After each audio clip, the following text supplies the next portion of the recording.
কল্পনা করুন, এমন এক জাতি যাদের শক্তি ছিল পাহাড়ের মতো, যাদের গর্ব ছিল আকাশচুম্বী। তারা বিশ্বাস করত তাদের ধ্বংস করার ক্ষমতা কারও নেই। কিন্তু একদিন তাদের সামনে এসে দাঁড়ালেন এক নবী।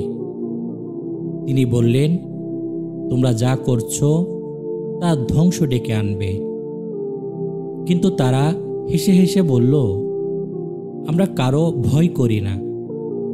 কিন্তু সত্যি কি ভয় করার কিছু ছিল না? এই প্রশ্নের উত্তর আছে এক বিধ্বংসী ঝড়ে, যে জট চিরতরে মুছে দিয়েছিল এক প্রবল শক্তিশালী জাতিকে।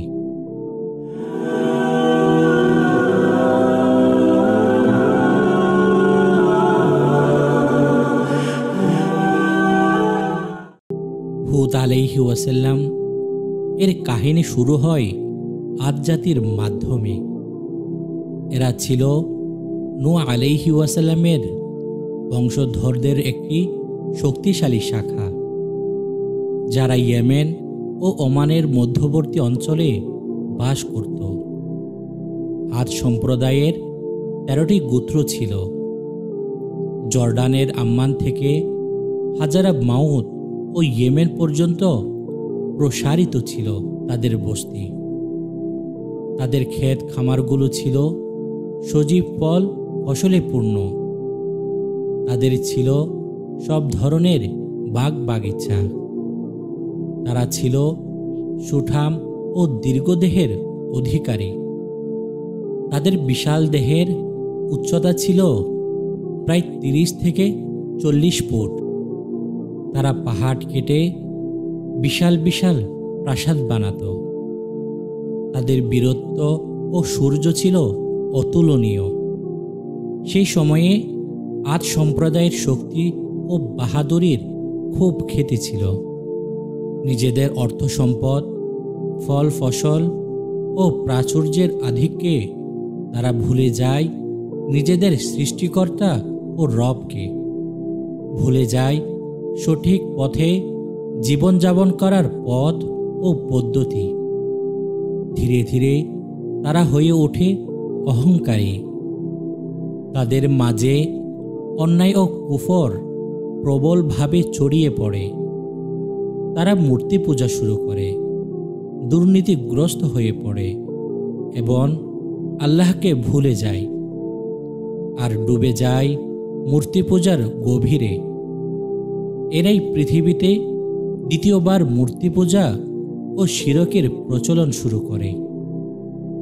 আর তারা ভাবত, আমাদের মতো শক্তিশালী আর কেউ নেই, আমাদের ধ্বংস করার মতো কেউ জন্মায়নি। কোনো জাতির অন্যায় ও জুলুম যখন স্বাভাবিক আচরণে পরিণত হয়, তখন আল্লাহর পক্ষ থেকে তাদের প্রতি আল্লাহর আযাব ও গজব নেমে আসে। অহংকারে মানুষ যখন নিজের অস্তিত্ব ও অবস্থানের কথা ভুলে যায়, তখনই আল্লাহ তাকে ধ্বংস করে দেয়। এমন সময় আল্লাহ তাআলা তাদের সঠিক পথে ফিরিয়ে আনতে হযরত নূহ আলাইহি ওয়াসাল্লামকে নবুয়ত দান করলেন। তিনি ছিলেন সত্যবাদী, ন্যায়পরায়ণ ও ধৈর্যশীল। হুদ আলাইহি ওয়াসাল্লাম তাদেরকে বললেন, হে আমার জাতি, তোমরা এক আল্লাহকে ভয় করো, তার পথ অনুসরণ করো, নয়তো মহা বিপর্যয় তোমাদের ধ্বংস করে দেবে। কিন্তু আদ জাতির লোকেরা হুদ আলাইহি ওয়াসাল্লামকে বলতো, তুমি আমাদের একজন সাধারণ মানুষ, আমরা কেন তোমার কথা শুনব? তারপর থেকে আদ জাতি হুদ আলাইহি ওয়াসাল্লামকে অনেক তাচ্ছিল্য করতে শুরু করলো। তারা বলতো, ও হে হুদ, তোমার কি মাথা খারাপ হয়ে গেছে? আমরা কি আমাদের পূর্বপুরুষদের ছেড়ে তোমার নতুন ধর্ম মানব?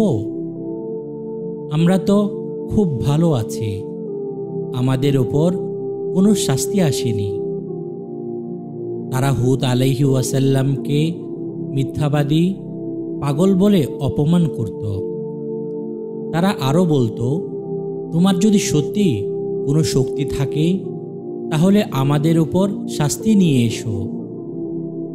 এই কথা শুনে হযরত হুদ আলাইহি ওয়াসাল্লাম কেঁদে ফেললেন, কারণ তিনি জানতেন আল্লাহর শাস্তি যখন আসবে তখন আর কিছুই বাকি থাকবে না। শাস্তির প্রথম ধাপ, আল্লাহ তাদের প্রথমে হালকা শাস্তি দিলেন। 3 বছর বৃষ্টি বন্ধ করে দিলেন। তাদের কৃষি জমি শুকিয়ে গেল। তাদের পশুরা মারা যেতে লাগল। তারা ভয় পেল, কিন্তু তারপরও আল্লাহর পথে ফিরে আসেনি। তারা মক্কার দিকে গিয়ে প্রার্থনা করল, কিন্তু আল্লাহর পরিবর্তে তাদের মূর্তিদের কাছে। সবচেয়ে ভয়ঙ্কর তুফান। এরপর হঠাৎ একদিন আকাশ কালো হয়ে গেল। এক অদ্ভুত মেঘ দেখা গেল। তারা আনন্দে চিৎকার করল, আহ, বৃষ্টি আসছে। কিন্তু এটি ছিল আল্লাহর বিধ্বংসী তুফান। 7 রাত 8 দিন ধরে চলেছিল এক ভয়ঙ্কর ঝড়। তীব্র বাতাস তাদের ঘরবাড়ি ধ্বংস করে দিল। তাদের দেহগুলো শেকড়সহ উপড়ে ফেলা গাছের মতো ছিটকে পড়ল। তারা দানবের মতো বড় হলেও বাতাসের সামনে তারা ছিল পরিত্যক্ত পাতার মতো।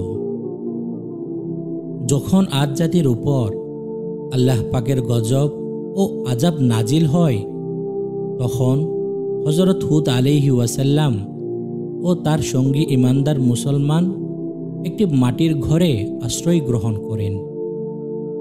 খুব আশ্চর্যের বিষয় ছিল যে ঘূর্ণিঝড়ের বিরাট বিরাট দালান কোটা মাটিতে লুটিয়ে পড়লেও উক্ত মাটির ঘরটিতে বাতাস খুব সুষম পরিমাণে প্রবেশ করত।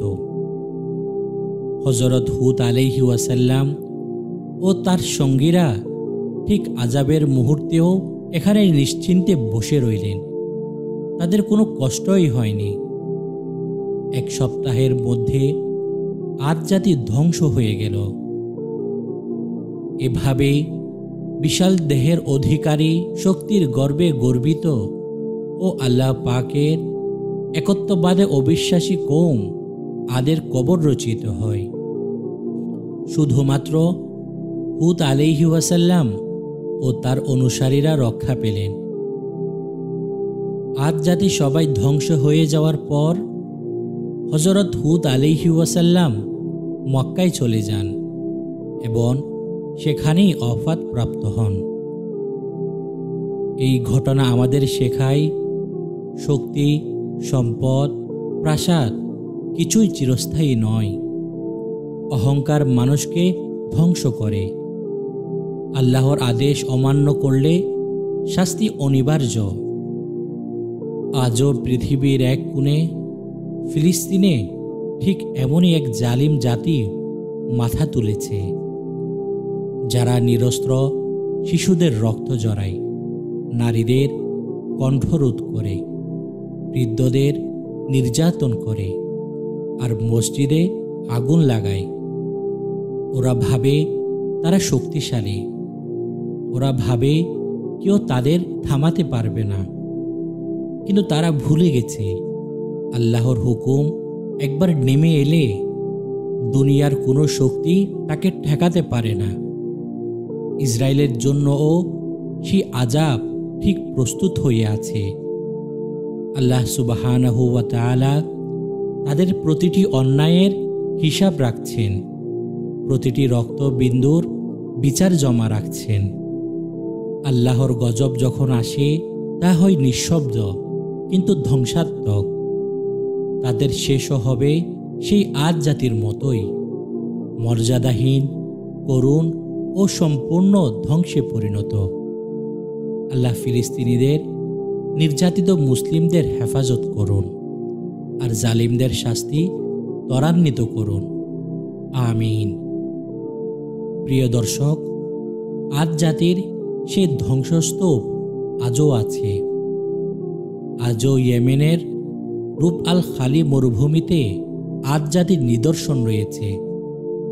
সেখানে কেউ বসবাস করতে পারে না।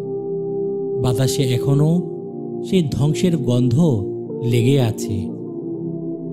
হুদ আলাইহি ওয়াসাল্লামের কাহিনী আমাদের জন্য একটি মহাশিক্ষা। যারা অহংকার করে, যারা আল্লাহর বিধানকে অস্বীকার করে, তাদের জন্য পৃথিবীতে কোনো স্থান নেই। আল্লাহ তাআলা আমাদের সকলকে বোঝার তৌফিক দান করুন। আমিন। এতক্ষণ আমাদের সাথে থাকার জন্য অসংখ্য ধন্যবাদ। ভালো থাকবেন, সুস্থ থাকবেন। আসসালামু আলাইকুম ওয়া রাহমাতুল্লাহ।